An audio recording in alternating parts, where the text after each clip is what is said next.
जरूर आओगे।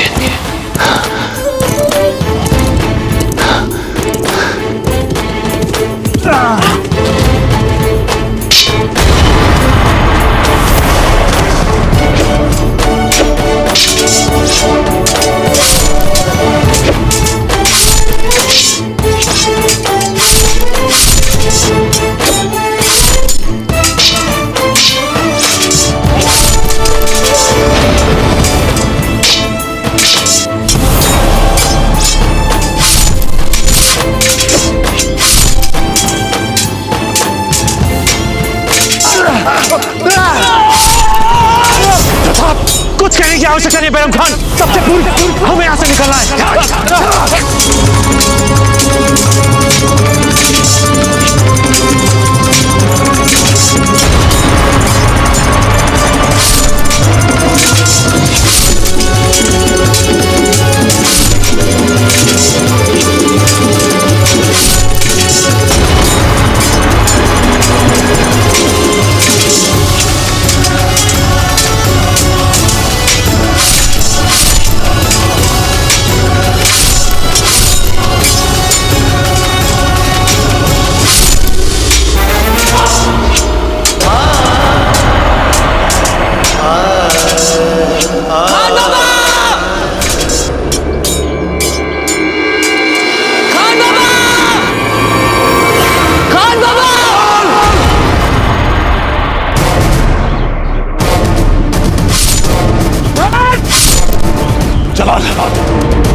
तेरी हिम्मत कैसे हुई जलाल को बंदी बनाने की? तूने अपनी मौत को दावत दी है।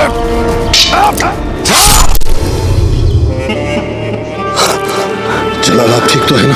हाँ खान बाबा।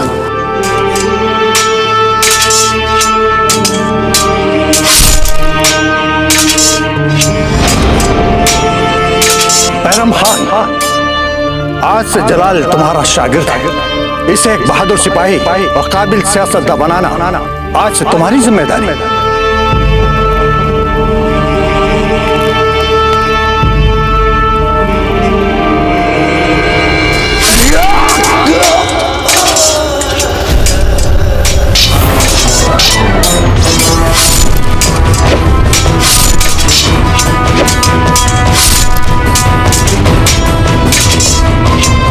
तलवार उठाइए जलाल, जलाल उठाइए तलवार। हम बहुत थक गए हैं। भाई आपको थकने की इजाजत नहीं दी जा सकती। आपके बाजुओं में इतनी ताकत होनी चाहिए कि पूरे हिंदुस्तान पर हुकूमत कर सके आप। चलिए उठाइए तलवार, उठाइए, आइए लड़िए हमसे, दीजिए बात।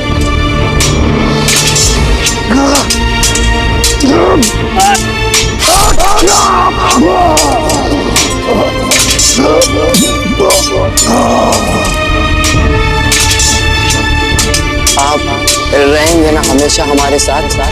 बेटे हम हमेशा के साथ रहेंगे। आप कभी छोड़ के तो नहीं जाएंगे ना हमें? कभी नहीं बेटा, कभी नहीं। और कलम कर दीजिए हेमू का जलाल, काट डालिए इसका सर। चलाइए तलवार, जलाल चलाइए।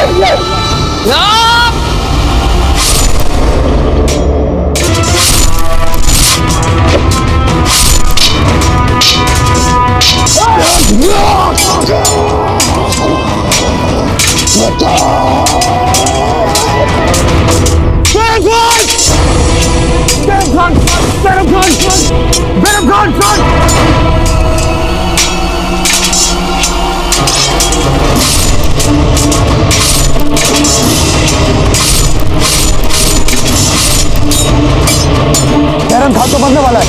अब हमको यहाँ से भागना चाहिए। भागो!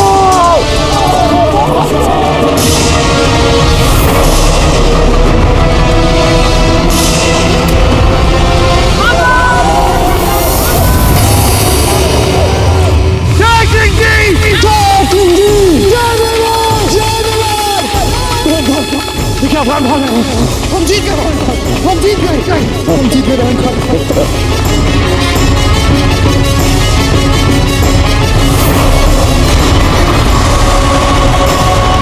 अरे मियां जी, अगर अपनी जान बचानी है तो भागो यहां से। मैंने कहा भागो।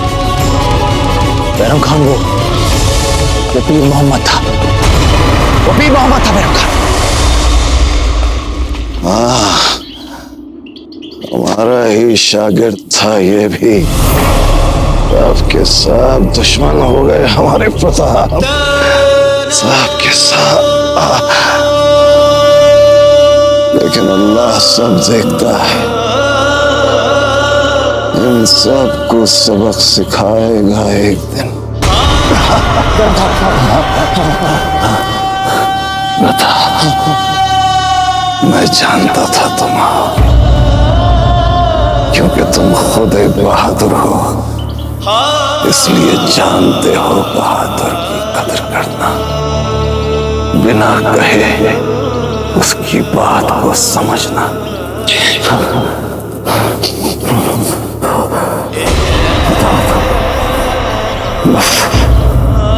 जाते जाते एक अफसोस लेकर जा रहा हूं प्रताप, कि मैंने जिंदगी भर तुम्हें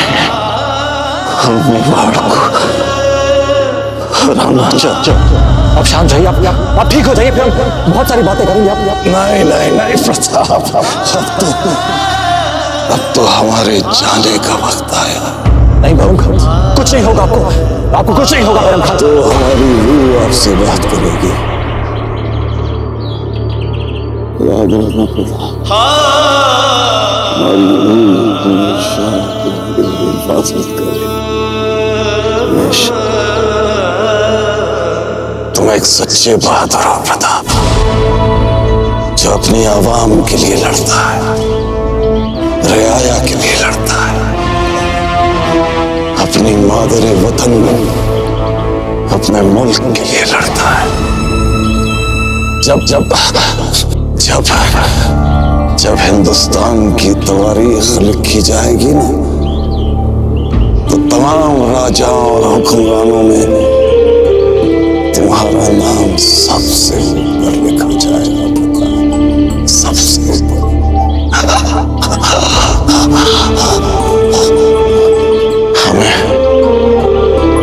हमें बहुत अफसोस है कि हमने एक गलत शख्स को अपने बेटे की मानंद पाला। काश उसकी जगह हमारे पास भी तुम्हारे जैसा बेटा होना चाहिए था।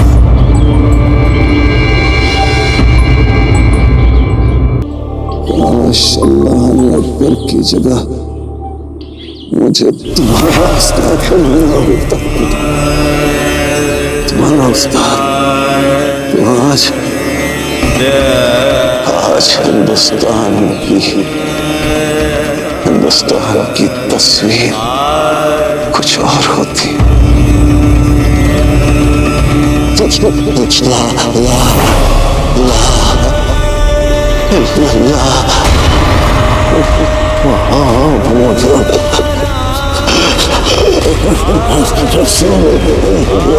आप हम दोनों भारत की तस्वीर बदलेंगे।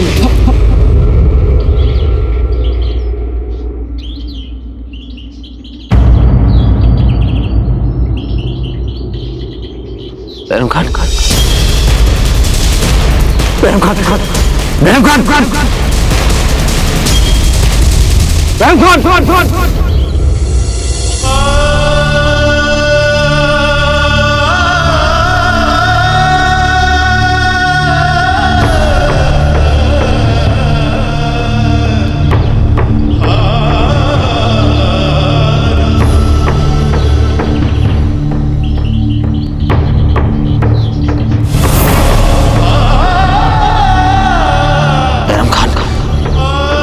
आपकी इस मृत्यु को हम व्यर्थ जाने नहीं देंगे।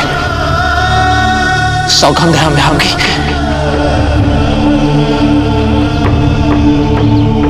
अकबर को इस हत्या का मूल्य चुकाना पड़ेगा।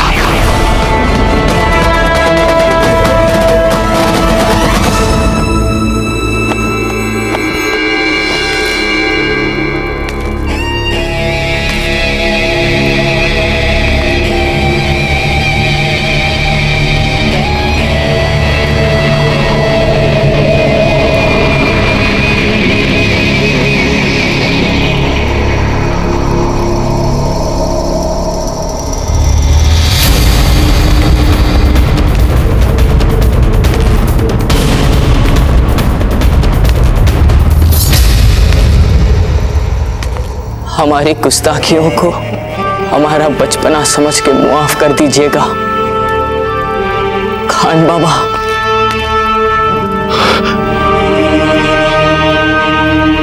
आप कभी छोड़ के तो नहीं जाएंगे ना हमें? कभी नहीं बेटा, कभी नहीं।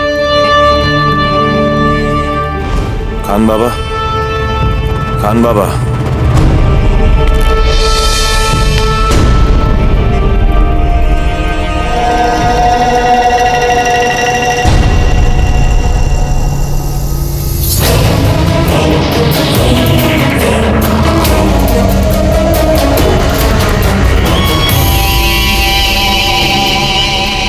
ये मत भूलो कि तुम इस महल की महज एक नौकरानी हो।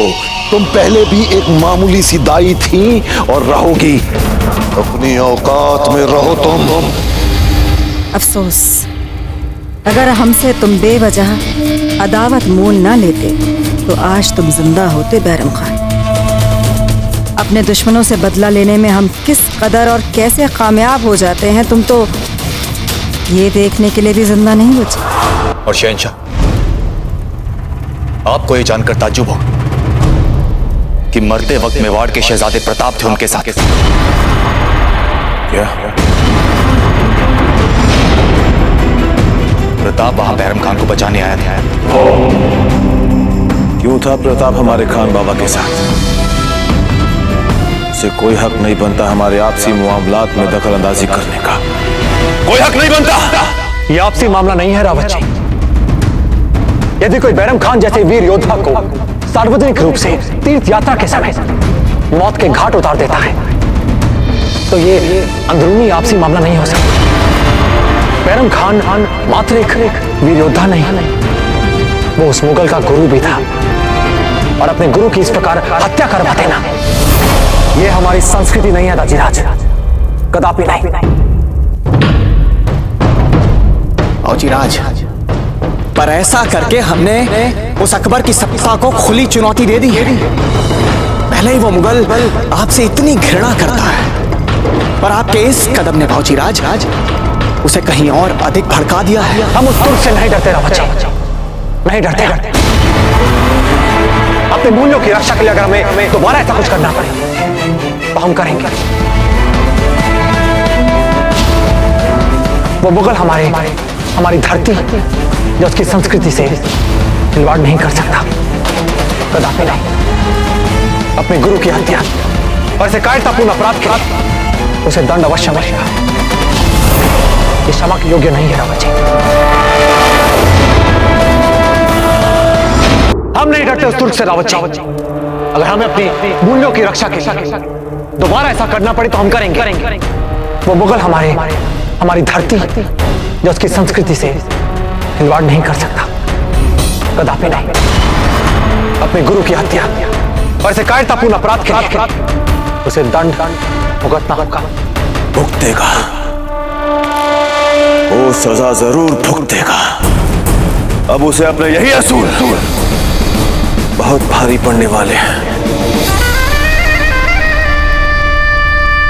मगर शहंशाह, सुनने में आया है कि इस हादसे के बाद लोगों का यकीन कम सा हो गया है सल्तनत पे।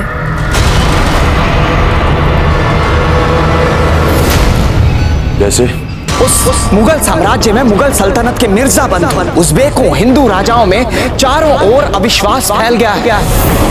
और आज चारों ओर यही चर्चा है कि अकबर यदि अपने पिता समान गुरु के साथ ऐसा नृशंस व्यवहार कर सकता है तो फिर किसी के भी साथ कर सकता है, हमारे साथ कर सकता है। और यही बात भविष्य में उस मुगल अकबर के विरुद्ध जाएगी। हिम्मत ही नहीं है किसी में हमारे खिलाफ जाने की, और अगर किसी ने जुर्रत की भी तो भी हम अपने अंदाज को नहीं बदलेंगे इन चंद चूहों की वजह से। तो फिर कैसे बदलेंगे आप अपना अंदाज?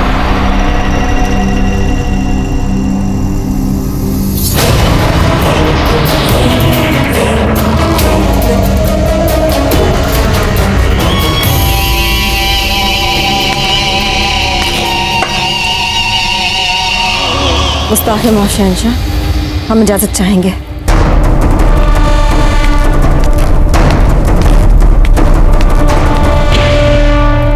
कितनी बार हमने आपसे कहा है कि हमारे सियासी मामलात में दखलंदाजी मत कीजिए, फिर भी आपको हमारी कही हुई बात समझ में नहीं आती।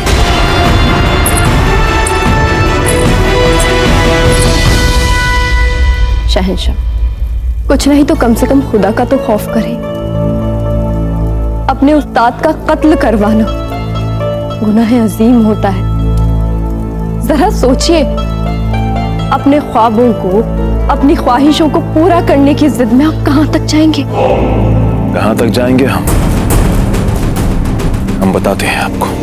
आओ हमारे साथ।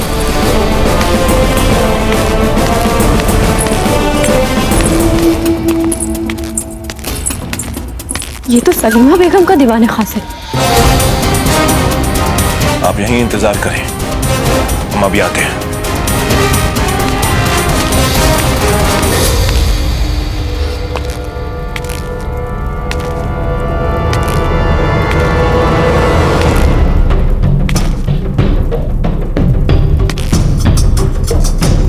सलीमा बेगम,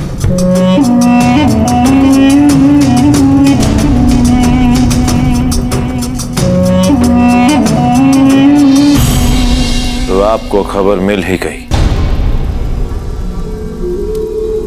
अब तो आप जान गई होंगी कि आपको पाने के लिए हम कुछ भी कर सकते हैं। जानते तो थे, फिर भी सबूत चाहिए था।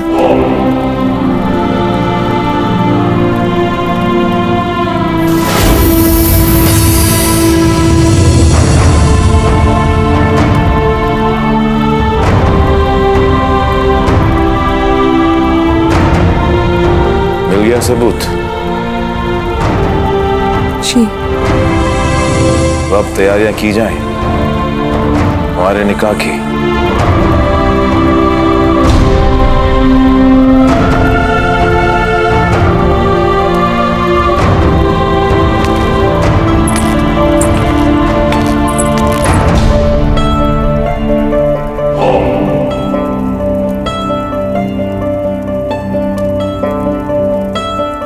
बना कुछ समाजी रस्मी रिवायतें, कुछ मजहबी बंदिशें।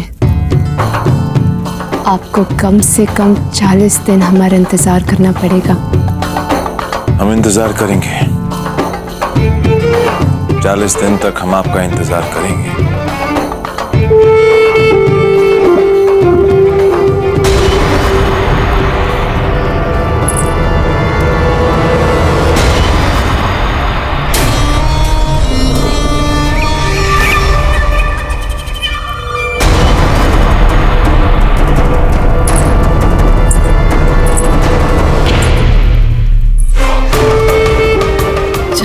का तो अंदाज निराला, मुस्तकबिल से हाल के सामने इजहार मोहब्बत। मरहबा मरहबा।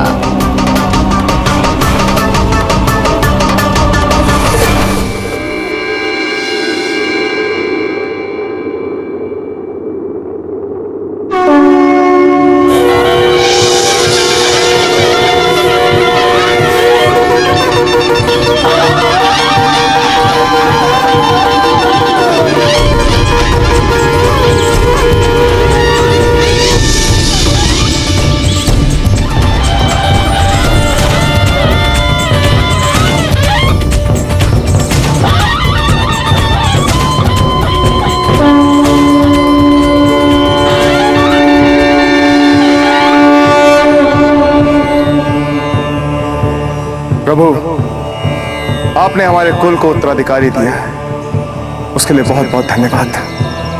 अब आप ही से आशीर्वाद दीजिए।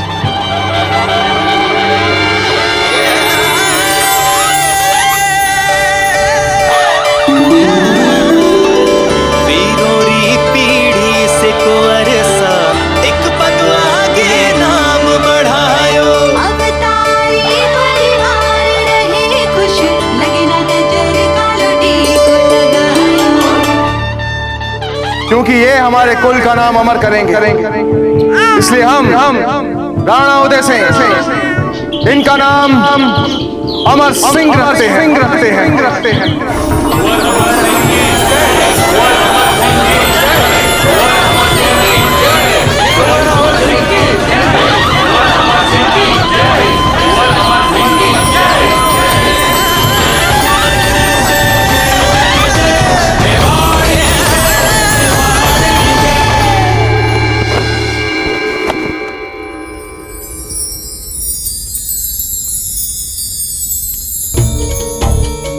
जलालुद्दीन मोहम्मद अकबर, क्या आपको सलीमा बेगम के साथ निकाह कबूल है? कबूल है।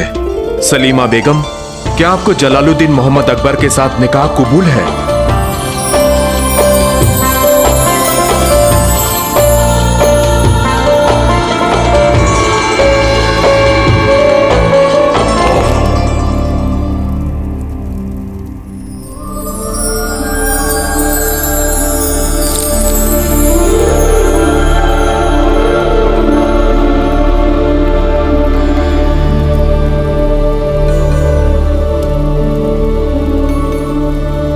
इतनी मुसीबत, इतने इंतजार के बाद अल्लाह का करम देखिए, आखिर आपने हमें पा ही लिया। अब और इंतजार होगा भी नहीं।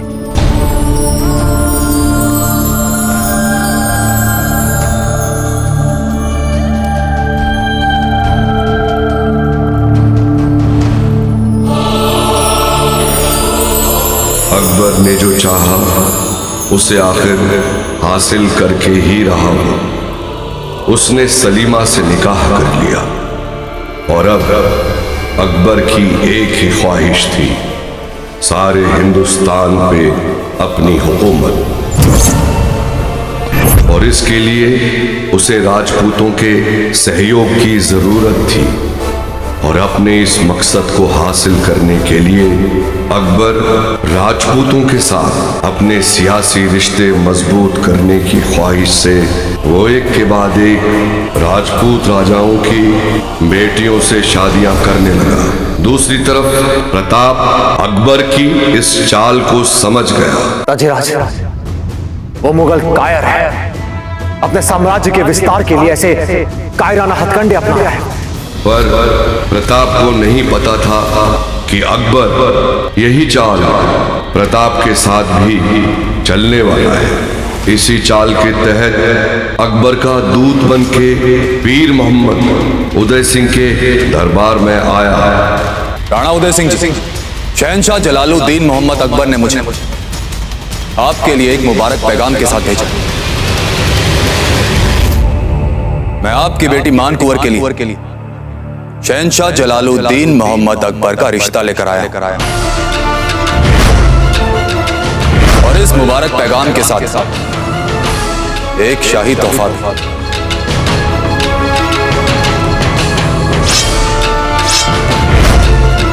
उसकी इतनी हिम्मत। पीर मोहम्मद राणा उदय सिंह के दरबार से बस इसीलिए जिंदा वापस जा सका क्योंकि वो एक दूत था और राजपूतों के लिए गाय, ब्राह्मण और दूध अवैध होते थे। बहरहाल प्रताप ने जल्दी ही अपनी बहन मान कुंवर का विवाह ग्वालियर नरेश के कुंवर शालिवान से कर दिया।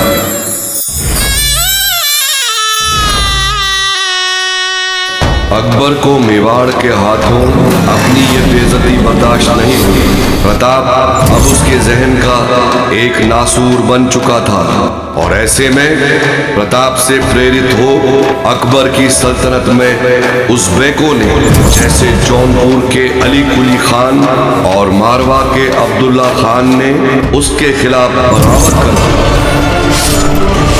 शुरू में तो अकबर भी काफी हैरान और परेशान हुआ, लेकिन फिर उसने एक एक कर इन सभी बागियों को बड़ी बेरहमी से कुचल के रख दिया। दुश्मनों की दुश्मनी फिर भी समझी जा सकती।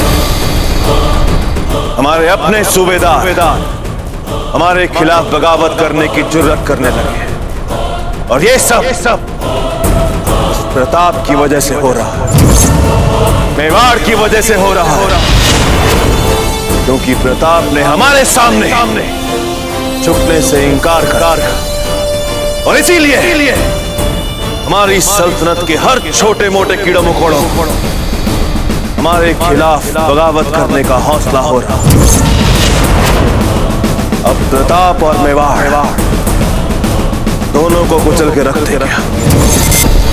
इस बगावती गदर के बाद अकबर जान गया था कि अगर चित्तौड़ फतेह हो गया तो तो सारा राजपूताना उसकी गिरफ्त में होगा, और एक बार सारा राजपूताना उसकी मुट्ठी में आ गया तो फिर सारे हिंदुस्तान पे हुकूमत का उसका सपना आसानी से पूरा हो जाएगा। आज प्रताप के पुत्र अमर सिंह को पैदा हुए 8 बरस बीत चुके हैं।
बच्चे हट जा रास्ते से। ये बच्चा ऐसे नहीं हटेगा। चलो इसे लेकर चलते अपने शाही हाथी के कदमों से कुचल डालते हैं। आखिर में होगा फिर ये कोई राजपूत का ही बच्चा ना। खामुखा क्यों ये बड़ा होकर हमारी मुश्किल बने। हटाओ इस बच्चे को।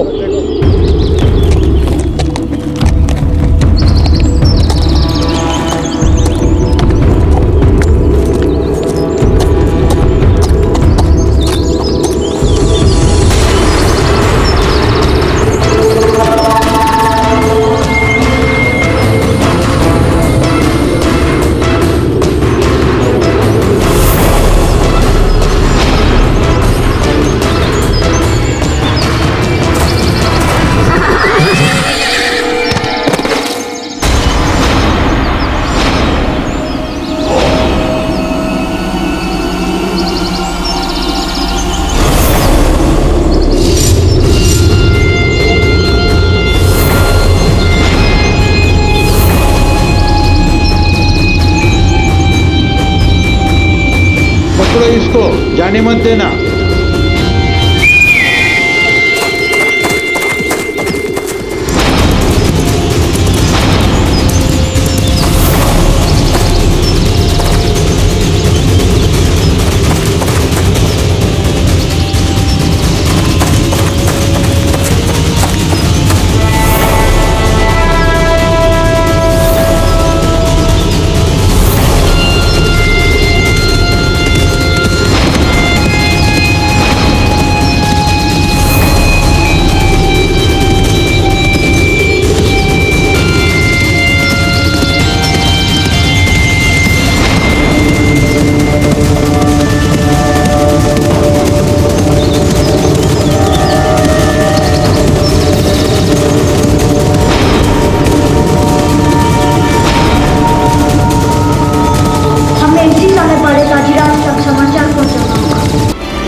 ये स्वर तो भंवर अमर सिंह का लगता है।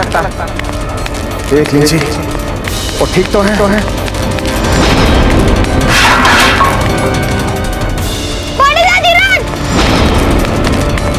भंवर जी, अमर सिंह आप ठीक तो हैं? क्या हुआ? भंवर जी बताइए, हुआ क्या है? हाँ बोलिए, बताइए अमर सिंह। क्या रावत जी क्या हुआ, क्या कहना चाहते हैं? राणा जी, कुंवर अमर सिंह ये कहना चाहते हैं कि मुगल सेना मेवाड़ पहुंच चुकी है।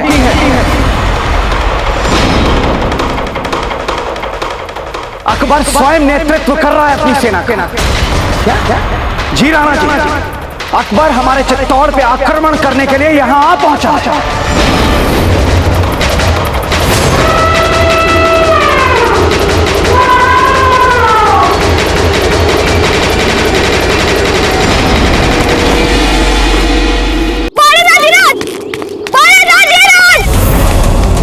ये स्वर तो भंवर अमर सिंह का लगता है। देख लीजिए और ठीक तो है।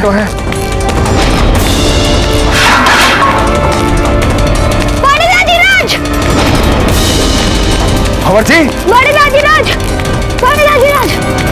अमर सिंह आप ठीक तो हैं? क्या हुआ? भंवर जी बताइए, हुआ क्या है? बताइए अमर सिंह, क्या रावत जी क्या हुआ, क्या कहना चाहते हैं? राणा जी, कुंवर अमर सिंह ये कहना चाहते हैं कि मुगल सेना मेवाड़ पहुंच चुकी है।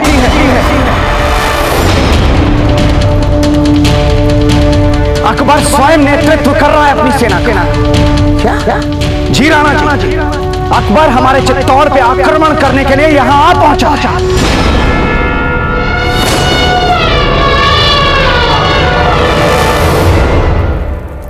कुंवर प्रताप भी चित्तौड़ में नहीं है। हुकुम, आपने समाचार सुना? हाँ सुना हमने दौड़िया जी। एक भी मुगल सैनिक मेवाड़ से जीवित बचकर नहीं जाएगा। हुक्म। जय किंग की। हुक्म। कुंवर प्रताप कहाँ है? कुंवर प्रताप मेड़ता गए हुए हैं, राजा जयमल की सहायता कर रहे हैं। रावत जी, जब तक कुंवर प्रताप इस दुर्ग में नहीं है, इस दुर्ग की रक्षा हम करेंगे। वो मुगल कितने सैन्य बल के साथ यहाँ आ रहा है? राणा जी, अकबर यहाँ लगभग 3000 सैनिकों के साथ आ रहा है। और इस समय हमारा सैन्य बल कितना है? विशेष नहीं राणा जी, किंतु हम कम से कम 1000 सैनिकों की व्यवस्था अवश्य कर लेंगे। ठीक है रावत जी, सबसे पहले धनुधरों को दुर्ग की दीवार पर तैनात कीजिए और फिर जुट जाइए सैनिकों को जुटाने में। जैसे ही सारे सैनिक जुटते हैं, हम देख लेंगे उस अकबर को रणभूमि में और देखेंगे क्या काट डालेंगे उन मुगलों को हम। जय किंग जी! जय डोडिया जी, सभी सैनिकों और सामंतों से कहिए कि हम उनसे राज दरबार में मिलना चाहते हैं। तुरंत। हुक्म। आइए। हम भी मुगलों से लड़ेंगे बड़े दाजीराज, हम उन्हें उन्हीं की चाल से मारेंगे। हम अपना शिकार कर रहे थे तो हमारा सामना उनसे हुआ। हमने उनके सिपाही को उनके घोड़े से गिराया और भाग आए यहाँ पर। बहुत अच्छे भंवर जी, बहुत अच्छे। किंतु आज से एक बात का ध्यान रखिएगा, बिना हमारी अनुमति के आप ये महल छोड़कर कहीं नहीं जाएंगे। हुक्म। अब आप जा सकते हैं।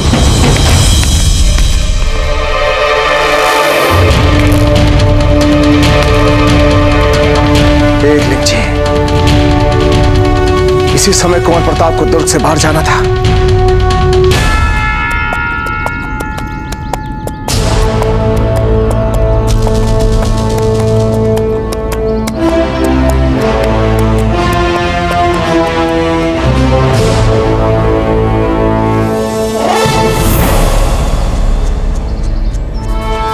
बहुत ही विशिष्ट प्रकार के पुष्प प्रतीत होते हैं ये। कहाँ है ये जड़ी बूटी?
सहायता की आपने मेरी।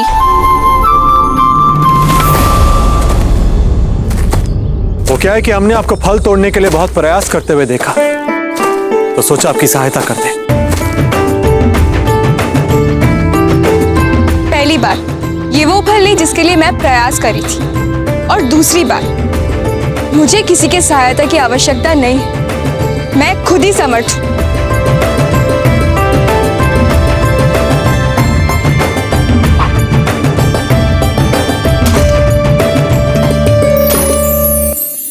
अरे वाह, बहुत अच्छा लक्ष्य साध लेते हैं आप। उत्तम, अति उत्तम। सुनिए,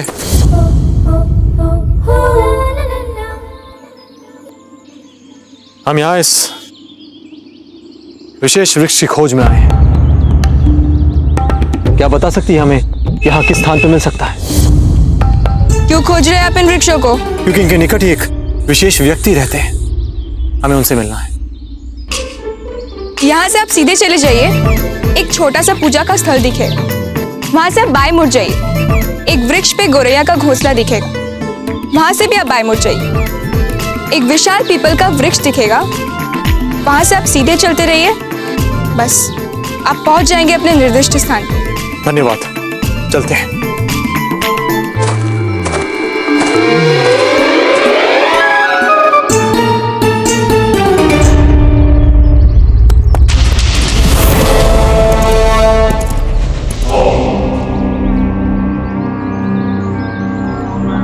जहां पना हमें लगता है कि हमें मेवाड़ की ओर बढ़ते चला जाना चाहिए। मेवाड़ की ओर से कोई भी मुश्किल सामने नहीं पेश आ रही है और किले के अंदर भी कोई सुगबुगाहट नहीं दिख रही है। वो बच्चा कौन था जिसने इतनी आसानी से हमारे शाही सिपाही को गिरा दिया?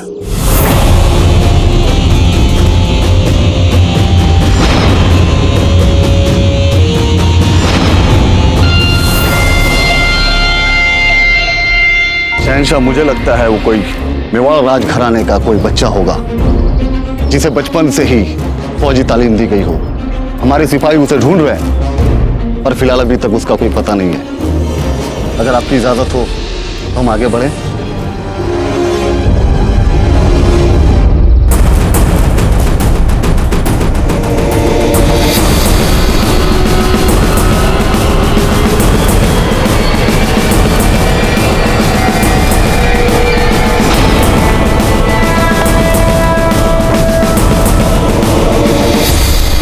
चला जाए। फौज किले की ओर आगे बढ़ेगी, आगे बढ़ो।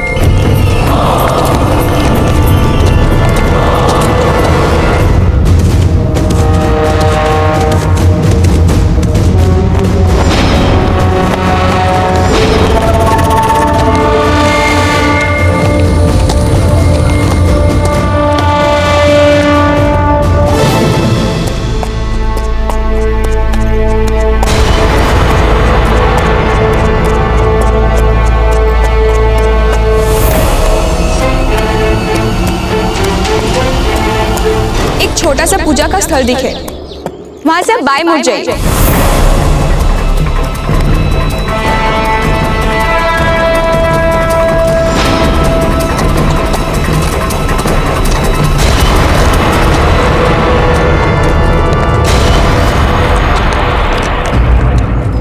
एक वृक्ष पे गोरैया का घोंसला दिखे, वहां से भी आप बाएं मुड़ जाइए।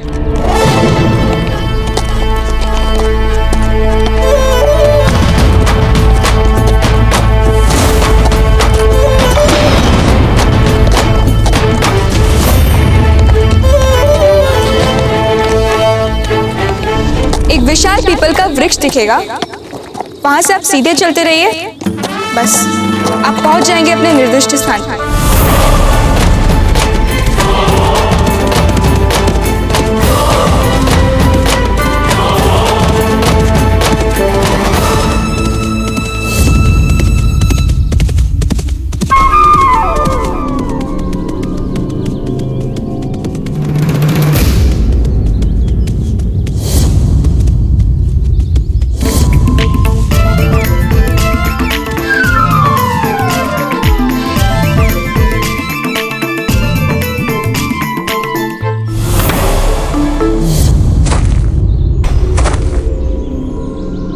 नहीं मिला हमें वो स्थान।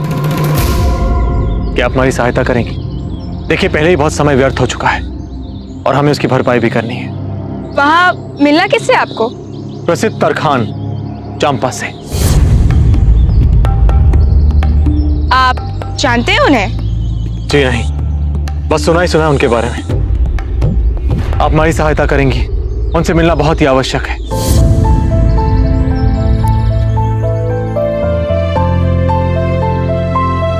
ठीक है, हम स्वयं ही ढूंढ लेंगे उन्हें। चलते हैं। रुकिए, हम खुद चलकर आपको मार्ग बता देते हैं। चलिए चलिए।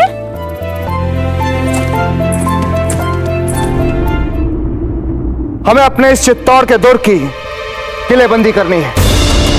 दुर्ग का यह हिस्सा सबसे निर्बल है, इसलिए हमें सारी की सारी तोपें यहां पर स्थापित करनी है।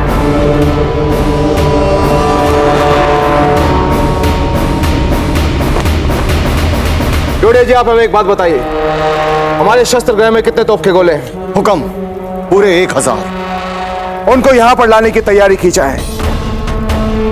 और एक बात, दुर्ग के अग्रिम भाग में धनुर्धर सैन्य टुकड़ी को तैनात किया जाए।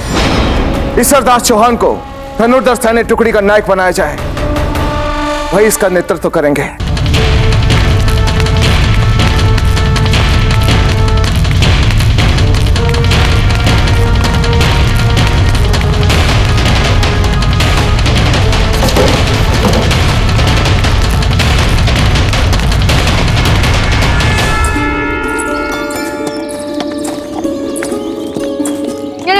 खा लीजिए, आपको भूख लगी होगी। जी नहीं, धन्यवाद। क्यों? जूठा इसके लिए नहीं खा रहे आप? ऐसी कोई बात नहीं। हमें और कितनी दूर जाना है? बस पहुंच के समझिए। कैसी दुखद विडंबना है।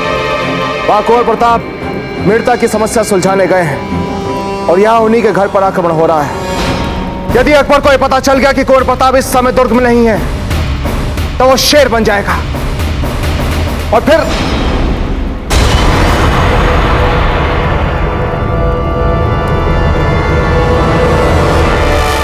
लोडिया जी, यहां इस राजमहल में शीघ्र सारे राज परिवार, सगे संबंधी, दास दासियों और सुरक्षा कर्मियों को आने के लिए कहिए, तुरंत। हुक्म, क्षमा करें, परंतु इसकी क्या आवश्यकता है? लोडिया जी, जितना आपसे कहा गया आप उतना कीजिए। हमारे पास समय नहीं है गंवाने के लिए। अकबर हमारे द्वार तक पहुंच चुका है। जाइए। जो आ गया। आइए।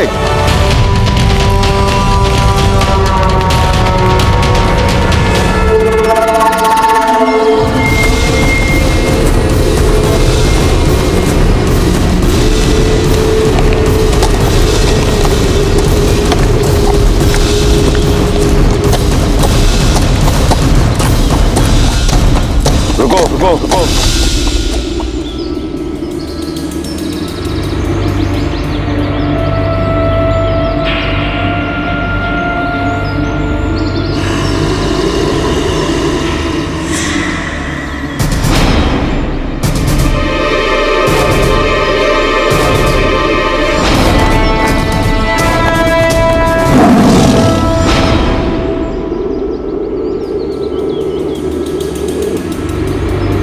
हम चाहते हैं कि हमारी फौज को आराम करने का मौका दिया जाए।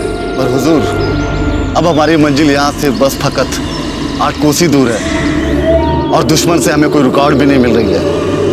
मतलब हमारा पूरा रास्ता साफ है मेरे हुजूर। अगर हमने चलना जारी रखा तो कुछ ही देर में हम किले के आसपास की बेहतर जगह को हथिया कर अपनी सेना को हमले के लिए जमा लेंगे। हाँ हुजूर, हम अपने दुश्मन को पता चलने से पहले अगर हम अपने फौज को बेहतर जगह सजा दें तो इंशाअल्लाह बहुत जल्द चित्तौड़ के ऊपर हमारी फतह हासिल हो। हम आपकी तस्वीरों से मुकम्मल तौर से मुतमईन नहीं हैं। इतना आसान नहीं जितना आपको लग रहा है। हमने यहाँ से देखी है किले पे आमद रफत, कुछ ना कुछ तो चल रहा है वहां पर। अगर हम अपने फौज को बेहतर जगह सजा दें तो इंशाअल्लाह बहुत जल्द चित्तौड़ के ऊपर हमारी फतह हासिल हो। इतना आसान नहीं जितना आपको लग रहा है। हमने यहाँ से देखी है किले पे आमद रफत, कुछ ना कुछ तो चल रहा है वहां पर।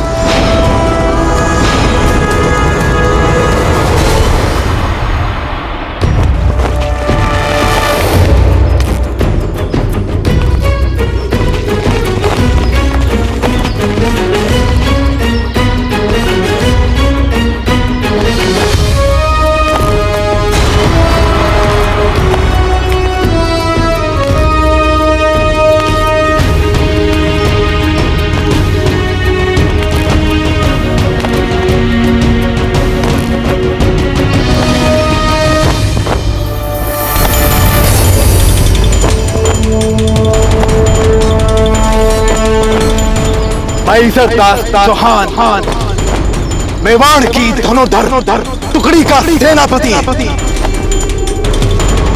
मेरे प्यारे धनुर्धर सिपाहियों, आज रणभूमि में अपना जौहर दिखाने का समय आ चुका है। आज हम अपनी मातृभूमि के शत्रु को या तो हमेशा के लिए मिटा देंगे या खुद मिट जाएंगे। मेरे प्यारे सभी सिपाहियों, अपना स्थान ग्रहण करेंगे।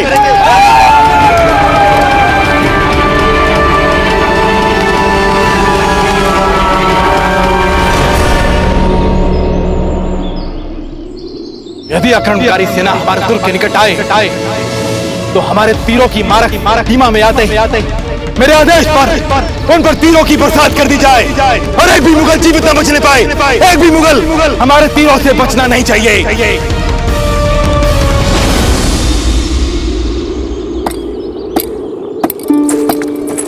यही है चंपा का घर।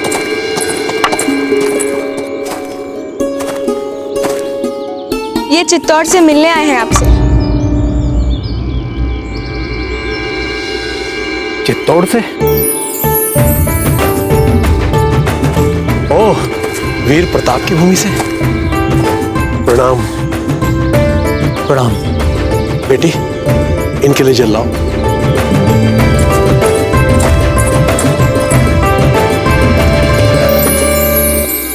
ये मेरी बेटी खेतू।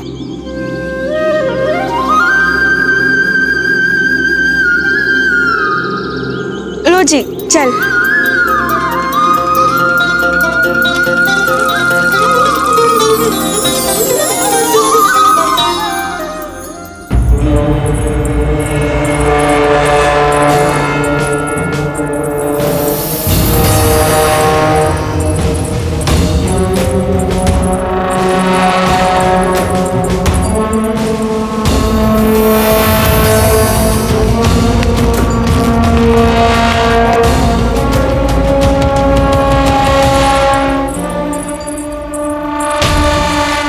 जान, आप हमारे पास आ जाइए।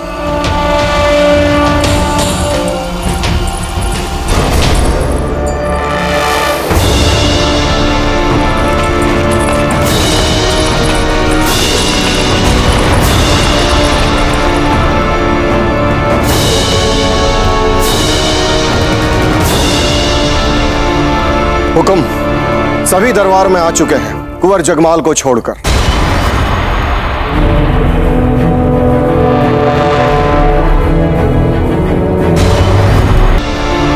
हुक्म, सभी दरबार में आ चुके हैं कुंवर जगमाल को छोड़कर।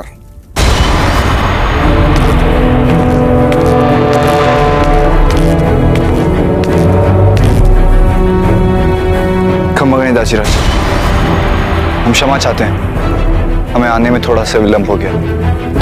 हमने आप सबको यहाँ एक महत्वपूर्ण सूचना देने के लिए बुलाया है। अकबर अपनी सेना सहित हम पर आक्रमण करने के लिए दुर्ग के द्वार तक पहुंच चुका है।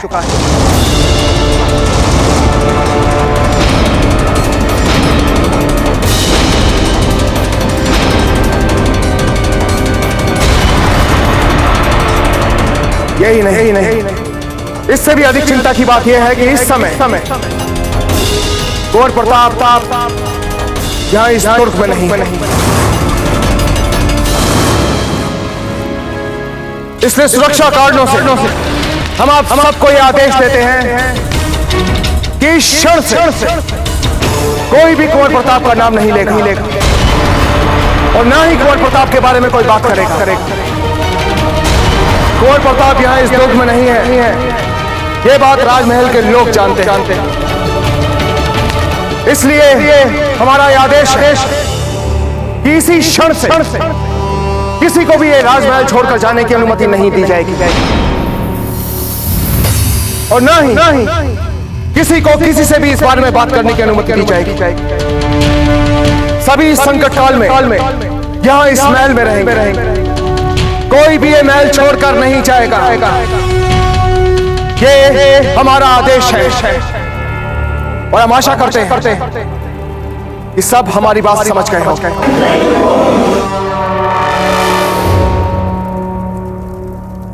विशेष रूप से आप कुंवर जगमाल, हम आशा करते हैं कि आप हमारी बात अच्छी तरह समझ गए। जी दासीराज। ठीक है, आप सब लोग जा सकते हैं।